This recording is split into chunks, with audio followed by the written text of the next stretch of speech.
So, I have a Freedom Gundam in my possession now. Over the last week, I've been testing out and grinding out an O deck. If you watched my previous video on, oh no, it's blockers, I decided to try out the O for my weekly gauntlet of 3 different new type challenges. I'll let you know ahead of time, my first 2, I unfortunately got top 8, 5th place at the first one, and then the other one I hit 8th place after getting double Amaro'd to death. So, I went through some revisions, and this is the final list I ended up with. I'll go over my deck choices with you guys, and then a little bit later I'll talk about some of my ideas on the O as an archetype as a whole. I know it's everyone's favorite deck that should have won Nationals, but got drowned out in the tidal wave of Blurple players. But, as always, let's get into the card by card. Let's get into the card by card for the deck profile. Starting off, 3 copies of Zawart. I was running a Balanock package earlier in the week, as you would have seen by the deck profile. I slowly just found out at the different new types I was playing. With blue-red running around and the high amount of Blurple going on right now, you really need to make sure that you see early game blockers, so I opted to get rid of the Balanocks and add in 3 copies of Zawart. Getting those early blocks was pretty pivotal in being able to take it all the way to the end, especially at a new type when you're going 4 to 5 rounds. Of course, we're playing 4 Lifrif, 2-4 stat lines, super important. It's probably the best blocker in the game right now in the entirety of any blocker. You can play on curve 3. I don't think anything really comes close. I don't think that's an arguable fact right there. We are playing 3 Rick Diaz. I've seen on some lists that people are going for 4 Zawart, 2 Rick. Personally, I'm a fan of 3-4-3 in certain matchups, especially against a Blurple player who opens a little bit poorly. You need to be able to pressure shields early, so late game, when they start shotgunning show of resolves, if they get into them, you've already done some chip damage to make sure that they need to prioritize swinging your units versus swinging your shield. So I think 3 is probably the right answer instead of 4 Zawart. This is decent into trading, but it's mostly there just to eat up those turns and make sure that you have a blocker play going against Blurple before they get to the Amuro curve. Speaking of everyone's favorite villain, 4 Gundam from the starter deck. Pretty much a mandatory card in the O, in my opinion. Having repair is super important. Getting to that 6 stat line is important. Also into the Blurple matchups, being able to answer a Amuro Gundam with your own Amuro Gundam is usually backbreaking, especially if you're going first and they go second, and they burn their EX turn to go 3 in an EX.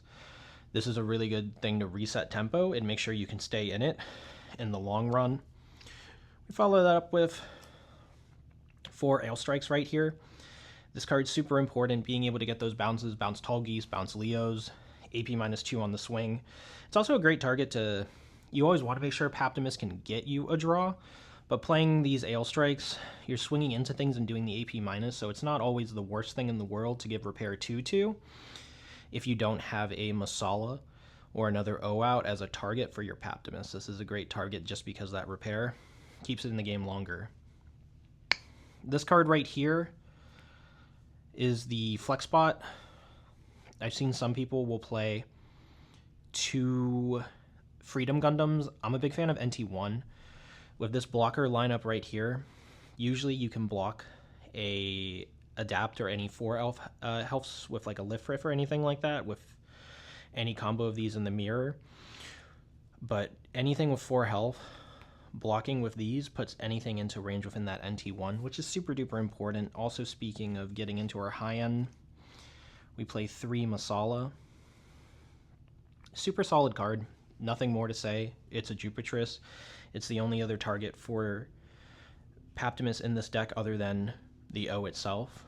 5-4 blocker's crazy. The only thing that sucks about this is against Wing and in the mirror, Ale Strikes are able to bounce it if you don't throw a Paptimus under it, and sometimes you may need to emergency shove that in there, but Masala in and of itself, it's a great card. It's a fantastic blocker. Repair 1 on it. Of course, the man, the myth, the legend itself. 4 copies of the O. I want to see it. I want to make sure that I'm always resting. In most of my matches, if you can get 2 of these up, you're probably going to win the game at that point if you can establish the double O lock and survive until turn 7. Moving into commands, 2. Show of Resolves, draw 3, fantastic. Let me go change the order here. Going along with draw, 3, Overflowing Affection. I went between playing a mix of 4 of these and one of these. I found 3-2 to be fine. Sometimes I want to make sure I double dig. This is good for early game to be able to filter. Also upping our blocker lineup, 3 Striker Pack. This is the thing that I think O players really seem to never agree on online, is the base lineup. I'm going to spend a little bit of time to talk about this.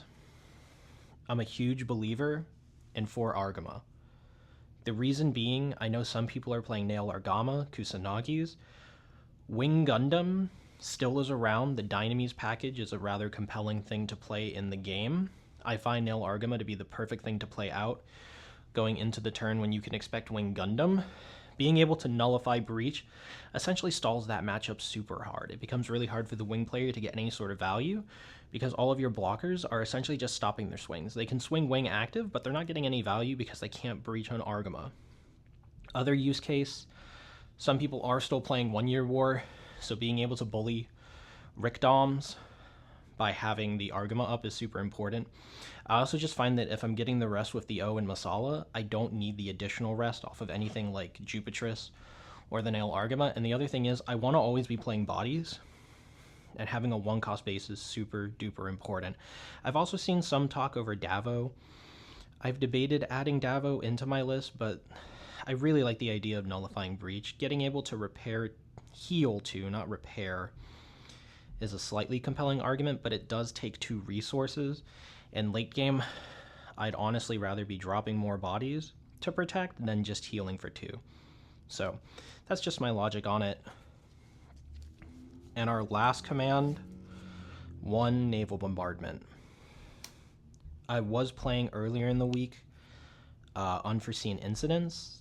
They're great, but I found that Naval Bombardment is really good at punishing Gundam specifically on curve. When you go into the 4-cost curve, you can make sure you have blockers up. And any 2 of these, when your opponent goes into Gundam, means they rest one the other one. If they decide to try and eat a Lifrif, naval kills. If you block with Zawart, naval kills.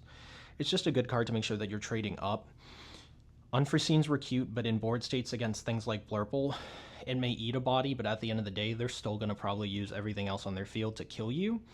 It may set them back in tempo, but with the amount of draw that they do have versus you, you're probably not winning that anyways, so I'd rather keep units off board with naval than try and keep units on board with unforeseen, was kind of my justification for that. Lastly, we'll go into our pilots. 3 Paptimus, 3 Kira Yamato, and 4 Amuro Ray. Paptimus used to be running it at 4 earlier in the week. On the testing list you would have seen, it would have been at 4. I just found that while it's nice, if I'm not running Balanock or anything like that to get additional value, it's not really doing much for me in the long run, so I did opt to ultimately go for 3 instead. I want to see it. I know some lists are running 4 Amuro, 4 Kira, 2 Paptimus. I really like being able to link off Masala or the O early if I have to, so making sure I see 1 to 2 in a game is important. When I run 2, you're really hoping the odds are you see it once. I want to run 3, so the odds are that I can at least see it once or twice, especially with the draw from Show of Resolve and Overflowing Affection. Kira is pretty good. He is a fantastic target to shove under your second O. Once you have a Paptimus out, minusing 2 on things means that the O is trading for value every single time and healing a ton, and Amuro is undisputed, arguably the best pilot in the game.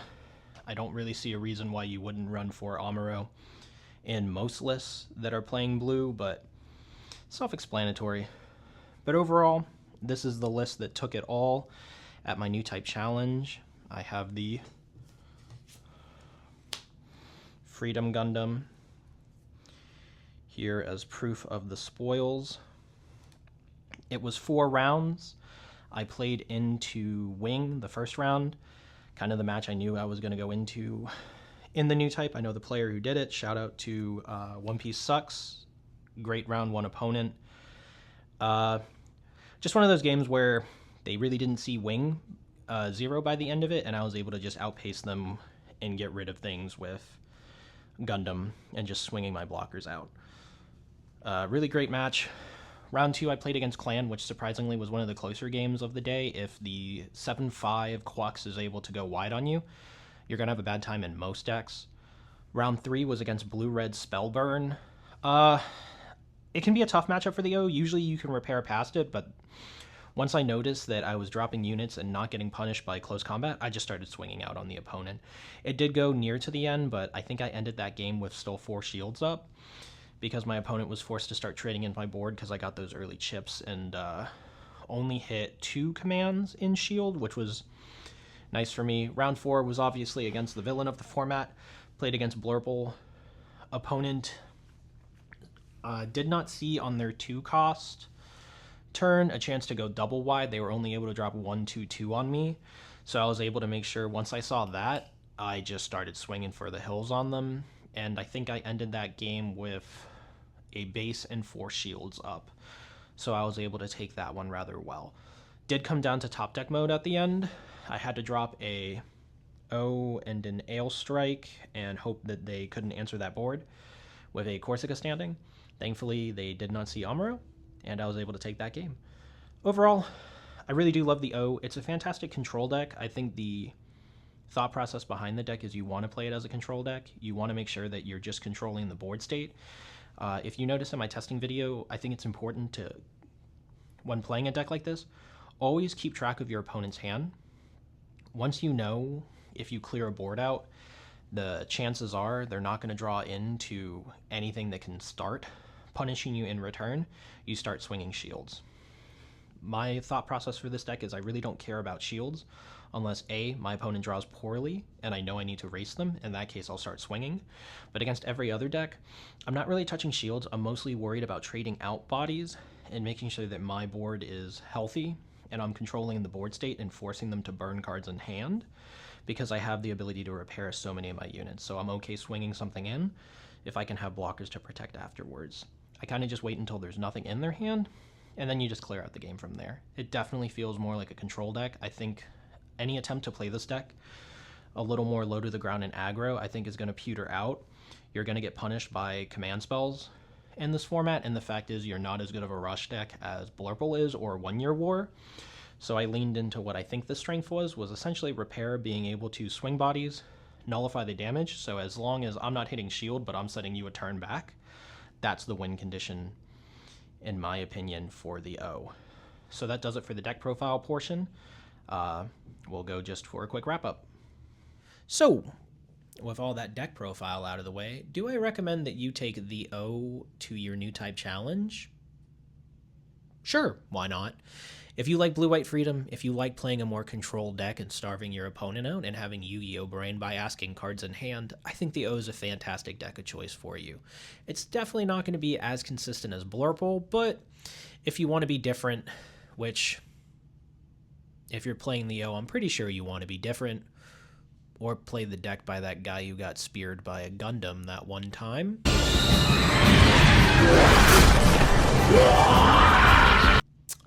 Who cares? Play the O.